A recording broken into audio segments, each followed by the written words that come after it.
Hello everyone, welcome to smart learn channel. आज के इस वीडियो में हम बात करेंगे सीटेट के सीडीपी के 30 क्वेश्चन करने वाला है। जो दिसंबर 2021 में ऑनलाइन सेट हुए उनमें से एक सेट के 30 क्वेश्चन करेंगे। वो जुलाई 2024 के सीटेट में आपके बहुत ही इंपॉर्टेंट काम आने वाले हैं।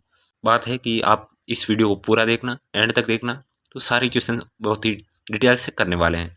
तो देखते हैं आज का पहला क्वेश्चन। पहला क्वेश्चन है, निम्नलिखित में से कौन सा कथन सही नहीं है? क्या पूछा? सही नहीं है। विकास क्रमबद्ध और व्यवस्थित होता है? बिल्कुल। विकास केवल आनुवंशिकता से प्रभावित होता है? बिल्कुल नहीं। आनुवंशिकता और पर्यावरण से प्रभावित होता है। तो 2 नंबर ऑप्शन गलत हो गए। आगे भी देखते हैं। विकास के सभी पहलू एक दूसरे पर निर्भर होते हैं? बिल्कुल होते हैं। आगे 4 नंबर ऑप्शन, विकास की गति व्यक्तिगत होती है, अलग अलग व्यक्ति में अलग अलग होती है? बिल्कुल। तो इसका राइट आंसर हो जाएगा 2 नंबर ऑप्शन, विकास केवल आनुवंशिकता से प्रभावित होता है। ये ऑप्शन गलत है, तो हमें गलत ही पूछा। 2 नंबर ऑप्शन राइट हो जाएगा। 2 नंबर क्वेश्चन, भाषा अर्जन के संदर्भ में निम्नलिखित में से कौन सा चरण संवेदनशील है? जन्म पूर्व अवस्था, प्रारंभिक बाल्यावस्था, किशोर अवस्था, वयस्क अवस्था? तो इसका राइट आंसर हो जाएगा प्रारंभिक बाल्यावस्था में भाषा अर्जन के संदर्भ में संवेदनशील चरण है। आगे देखते हैं 3 नंबर क्वेश्चन, खाली जगह बच्चों के सामाजिकरण के द्वितीय कारक, मतलब कौन कौन से सामाजिकरण के द्वितीय कारक हैं? परिवार और आस पड़ोस। परिवार प्राथमिक कारक हो जाएगा। धर्म और अभिभावक प्राथमिक हो जाएंगे। तो हमें सेकेंडरी ढूंढना है। स्कूल और धर्म द्वितीय कारक है, स्कूल और परिवार तो प्राथमिक हो जाएगा। तो 3 नंबर ऑप्शन राइट हो जाएगा। ये द्वितीय कारक है, स्कूल और धर्म। 4 नंबर क्वेश्चन देखते हैं, जिन पियाजे के संज्ञानात्मक विकास के अनुसार बच्चे संरक्षण किस अवस्था में कर पाते हैं? संरक्षण का गुण किस अवस्था में आ जाता है? संवेदी पेशी अवस्था, पूर्व संक्रियात्मक अवस्था, मूर्त संक्रियात्मक अवस्था, अमूर्त संक्रियात्मक अवस्था? तो इसका राइट आंसर हो जाएगा मूर्त संक्रियात्मक अवस्था में बच्चों में संरक्षण का गुण आने लग जाता है। विकेंद्रीकरण का, संबंध का, वर्गीकरण और पलटावीकरण, तर्क का भी गुण आ जाता है। आगे देखते हैं 5 नंबर क्वेश्चन, मूर्त संक्रियात्मक अवस्था में बच्चों को पढ़ाते समय एक शिक्षिका को क्या कार्य नहीं करना है? वर्गीकरण के मौके देना चाहिए? बिल्कुल। ऐसी समस्या देना, अमूर्तता की आवश्यकता हो, अमूर्तता की बोला है, ठीक है। कर्मिक यानी कर्म से करने के कार्य देना, मूर्त संसाधन देना। तो इसमें क्या नहीं करना है? तो अमूर्तता की अभी उसमें डेवलप भी नहीं हुई है, तो उसमें ऐसी समस्याओं की आवश्यकता नहीं है। तो 2 नंबर ऑप्शन राइट हो जाएगा, ये नहीं देना चाहिए। आगे 6 नंबर क्वेश्चन देखते हैं, 4 से 5 साल की उम्र के बच्चे अक्सर अपने आप से बातचीत करते हैं। 4-5 साल के बच्चे अपने आप से बातचीत करते हुए देखे होंगे। लेव वाइगोस्की के अनुसार यह वाक्य क्या है? अपनी आत्म केंद्रियता को दर्शाता है, उनके संज्ञानात्मक विकास में बाधा डालता है कि उसमें विकास धीमा होगा, उसके सामाजिक विकास में बाधा डालता है, वह अपनी सोच को नियमित करने में मदद करता है। तो वह आपको अपनी सोच नियमित करने में मदद करता है। 4 नंबर ऑप्शन राइट। आगे 7 नंबर क्वेश्चन देखते हैं, निम्न में से किसने जोर दिया कि व्यक्तिगत वाक विकास को सामाजिक और सांस्कृतिक संदर्भ के बिना नहीं समझाया जा सकता? लेव वाइगोस्की ने, जीन पियाजे ने, B.F. स्किनर ने, लॉरेंस कोलबर्ग ने। तो जीन पियाजे ने संज्ञानात्मक सिद्धांत का, लॉरेंस कोलबर्ग ने नैतिक सिद्धांत का। तो हमें यह क्या कहा? सामाजिक और सांस्कृतिक संदर्भ के बिना नहीं समझाया जा सकता। तो ये जीन पियाजे ने, लेव वाइगोस्की ने कहा, जीन पियाजे ने नहीं कहा। 1 नंबर ऑप्शन राइट हो जाएगा। आगे देखते हैं 8 नंबर क्वेश्चन, लॉरेंस कोलबर्ग द्वारा प्रतिपादित नैतिक विकास के किस स्तर पर व्यक्ति यह तर्क देना शुरू कर देता है कि केवल समाज ही तय कर सकता है कि क्या सही है और क्या गलत है? पहला ऑप्शन, आज्ञा पालन और दंड अभिविन्यास, अच्छा लड़का अच्छी लड़की, आधिकारिकता एवं सामाजिक कर्म अभिविन्यास, सार्वभौमिक नैतिक सिद्धांत अभिविन्यास? तो इसका राइट आंसर हो जाएगा आधिकारिक एवं सामाजिक कर्म व्यवस्था अभिविन्यास। इस अवस्था में यह तर्क देना शुरू कर देता है कि समाज ही तय करेगा कि क्या सही है और क्या गलत है। आगे देखते हैं 9 नंबर क्वेश्चन, निम्नलिखित में से कौन सी व्याख्या है जो हार्वर्ड गार्डनर द्वारा प्रतिपादित तार्किक बुद्धि का आलेख करती है, उसके बारे में बताती है? मानव अस्तित्व के मामलों के सोचने का समर्थन एवं संवेदनशीलता, ध्वनि और ताल के प्रति संवेदनशीलता, स्थानों के पैटर्न को पहचानने उन्हें फेरबदल करने की क्षमता, समस्या को तर्कपूर्ण तरीके से विश्लेषण करने व मसलों को वैज्ञानिक दृष्टिकोण से विवेचन करने की क्षमता। तो तार्किक और गणितीय बुद्धि में समस्या को तर्कपूर्ण तरीके से विश्लेषण करना, वैज्ञानिक दृष्टि से विवेचन करने की क्षमता होती है। तो 4 नंबर ऑप्शन राइट हो जाएगा। आगे देखते हैं 9 नंबर क्वेश्चन का 4 नंबर ऑप्शन। 10 नंबर क्वेश्चन देखते हैं, एक प्रगतिशील कक्षा में अधिगम अंतःक्रिया और संवाद द्वारा होता है। शिक्षकों से अधिगमकर्ताओं द्वारा एक तरफा प्रसारण के रूप में होता है कि टीचर लेक्चर दे रहा है। निष्क्रिय अभिग्रहण, बच्चा निष्क्रिय होकर सुनता है। केवल अधिगमकर्ताओं की जिम्मेदारी है कि वे शिक्षक की कोई भूमिका नहीं होती है। तो इसका राइट आंसर हो जाएगा अंतःक्रिया और संवाद से होता है प्रगतिशील कक्षा में अधिगम। आगे देखते हैं 11 नंबर क्वेश्चन। इसमें कथन दे रखा है, गणित की कक्षा में लड़कियों से कक्षा में बहुत कम अपेक्षा रखनी चाहिए कि ये गणित पढ़ने योग्य नहीं। तो ऐसा बिल्कुल गलत है, ए ऑप्शन कथन गलत है। तर्क देखते हैं, लड़कियों को गणित समझाने की आनुवंशिक क्षमता नहीं होती, समझना। तो ये भी गलत है, ए और आर दोनों गलत है। तो देखते हैं कौन से ऑप्शन में 4 नंबर ऑप्शन राइट हो जाए, ए और आर दोनों गलत है। आगे देखते हैं 12 नंबर क्वेश्चन। भाषा को संदर्भ में राष्ट्रीय शिक्षा नीति ने भाषा के बारे में राष्ट्रीय शिक्षा नीति 2020 ने किस पर बल देती है? बहुभाषियम, बहुत भाषाओं, एक भाषा में पढ़ाया जाए, पूरे देश में निर्देशित का माध्यम अंग्रेजी हो, अंग्रेजी में ही पढ़ाया जाए, पूरे देश में निर्देशन का माध्यम हिंदी हो, हिंदी में ही पढ़ाया जाए। तो इसका राइट आंसर हो जाए बहुभाषीयता, अलग अलग भाषा में पढ़ाने के लिए और बहुभाषीवाद हो। तो 1 नंबर ऑप्शन राइट हो जाएगा। आगे 13 नंबर क्वेश्चन देखते हैं, मूल्यांकन का क्या उद्देश्य है? अधिगमकर्ताओं को असफलता का डर पैदा करना कि आप मूल्यांकन होगा तो आप फेल हो सकते हो, या बुरे प्रदर्शन के लिए बच्चों को शर्मिंदा करना कि आपने अच्छे नंबर नहीं लाए। अधिगमकर्ताओं के प्रदर्शन को एक दूसरे की तुलना करना कि तुम अच्छे हो, तुम बुरे हो, तुमने कम नंबर लाए। या अधिगमकर्ताओं के सीखने की प्रक्रिया में मदद करने के तरीके खोजना। 4 नंबर ऑप्शन राइट हो जाएगा मूल्यांकन का, अधिगमकर्ताओं को सीखने की प्रक्रिया में मदद करने के तरीके खोजना। आगे देखते हैं 14 नंबर क्वेश्चन। निम्नलिखित में से कौन सा प्रश्न समालोचनात्मक चिंतन को बढ़ावा देता है? सौर प्रणाली का आरेख बनाओ, सौर्य प्रणाली का 328 को 984 से गुणा करो, सिंपल गुणा ही करना है। इसमें एक ही आंसर आएगा, अलग अलग आंसर आएंगे वहां हर बच्चे का, तो वहां पर समालोचनात्मक चिंतन का बढ़ावा होगा। शिक्षा का अधिकार अधिनियम किस वर्ष में पारित हुआ? एक ही आंसर।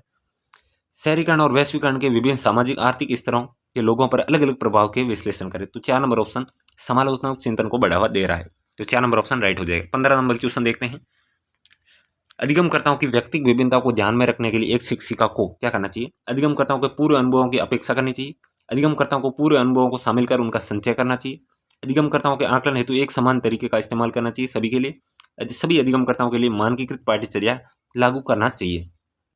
तो इसका राइट आंसर हो जाएगा, अधिगमकर्ताओं को पूरे अनुभवों को शामिल करना चाहिए, उनका संचय भी करना चाहिए एक शिक्षिका को व्यक्तिगत विभिन्नता को ध्यान में रखने के लिए। आगे देखते हैं 16 नंबर क्वेश्चन। एक समावेशी कक्षा में पहला ऑप्शन क्या विद्यार्थी ज्ञान सामग्री निष्क्रिय प्राप्त करता होते हैं, निष्क्रिय रूप से सुनते हैं विद्यार्थी को। 2 नंबर ऑप्शन विद्यार्थी समतापूर्ण तरीके से बढ़ते और विकसित होते हैं, या प्रौद्योगिकी के उपयोग विद्यार्थी के साथ भेदभाव किया जाता है। 4 नंबर ऑप्शन विद्यार्थी पूरी तरह से अपने दम पर ही अधिगम में आने वाली बाधाओं को दूर करते हैं। तो इसका राइट आंसर हो जाएगा विद्यार्थी समतापूर्ण तरीके से बढ़ते और विकसित होते हैं समावेशी कक्षा में। आगे देखते हैं 17 नंबर क्वेश्चन।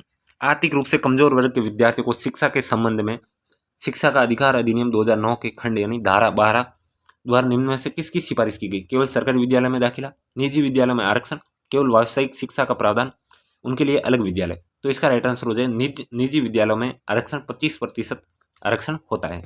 आगे देखते हैं, यह आरटी से एक ही क्वेश्चन देखने को मिला, अधिकतर आरटी से बहुत कम क्वेश्चन आते हैं। आगे देखते हैं 18 नंबर क्वेश्चन। निम्नलिखित में से कौन सी अधिगम असमता गणितीय गणना करने की क्षमता को प्रभावित करती है? गणितीय गणना करने में समस्या आती है। Dyscalculia, dysgraphia, dyslexia, dyspraxia. तो 1 नंबर ऑप्शन राइट हो जाए, डिस्कैलकुलिया में गणना करने संबंधी क्षमता प्रभावित होती है। आगे देखते हैं 19 नंबर क्वेश्चन। विविध शिक्षण आवश्यकता वाले विद्यार्थियों को शामिल करने के लिए निम्न में से किसकी आवश्यकता है? बैठने की निश्चित व्यवस्था, लचीला पाठ्यक्रम, मानकीकृत आंकलन, एक जैसा आंकलन, पाठ्यपुस्तक केंद्रित शिक्षा शास्त्र।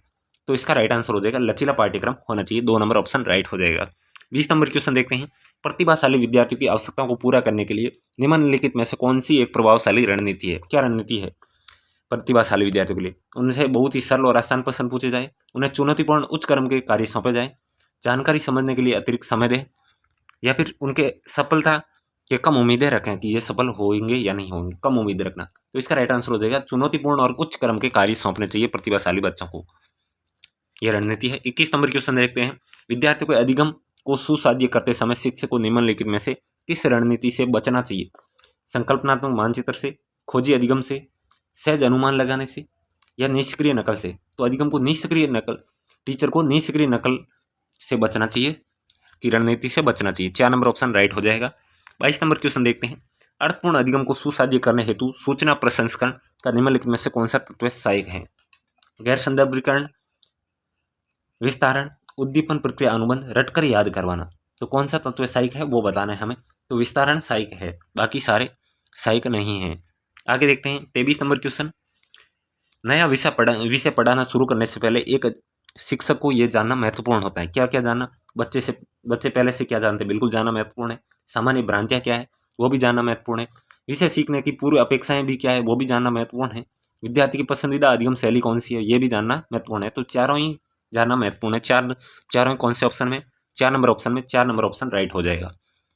आगे देखते हैं 24 नंबर क्वेश्चन। सीखने की संरचनात्मक उपागम के द्वारा निम्नलिखित में से किसे बढ़ावा दिया जाता है? प्रतिपादक शिक्षण को, पूछताछ आधारित शिक्षण को, शिक्षण की व्याख्यान विधि को, रटकर याद करने को। तो संरचनात्मक उपागम के द्वारा निम्नलिखित में से किसको बढ़ावा दिया जाता है? तो पूछताछ आधारित शिक्षा को बढ़ावा दिया जाता है। आगे देखते हैं 25 नंबर क्वेश्चन।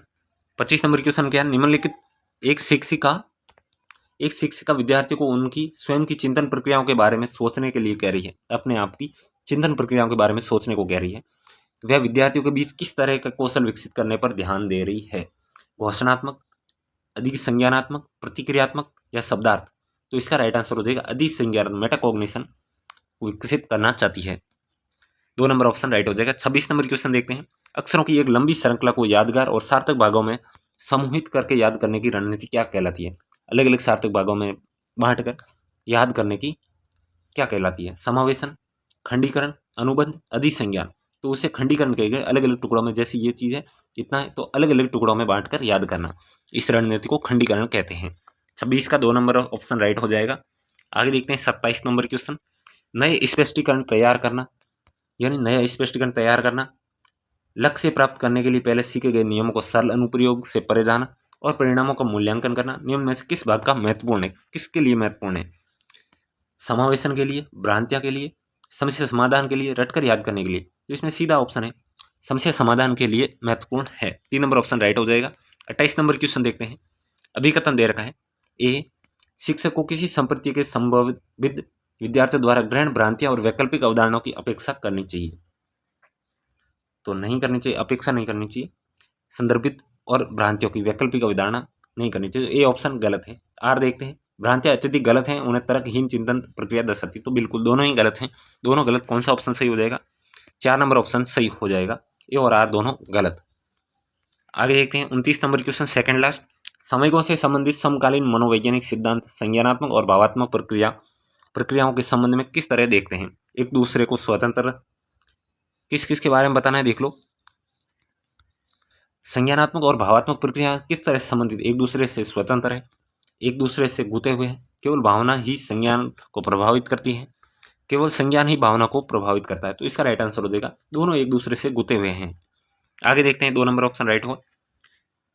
30 नंबर क्वेश्चन देखते हैं। विद्यार्थी सीखने के लिए प्रेरित समूह करते हैं जब वह कार्य होता है मूर्त और अत्यधिक जटिल, उनकी वास्तविक दुनिया से जुड़ा हो, अप्रासंगिक हो, बिल्कुल भी चुनौतीपूर्ण नहीं हो। तो इसका राइट आंसर हो जाएगा उसकी वास्तविक दुनिया से जुड़ा हो। जो भी विद्यार्थियों को सीखने के लिए प्रेरित महसूस करते हैं जब वह कार्य उनकी वास्तविक दुनिया से, रियल लाइफ से जुड़ा हुआ होता है।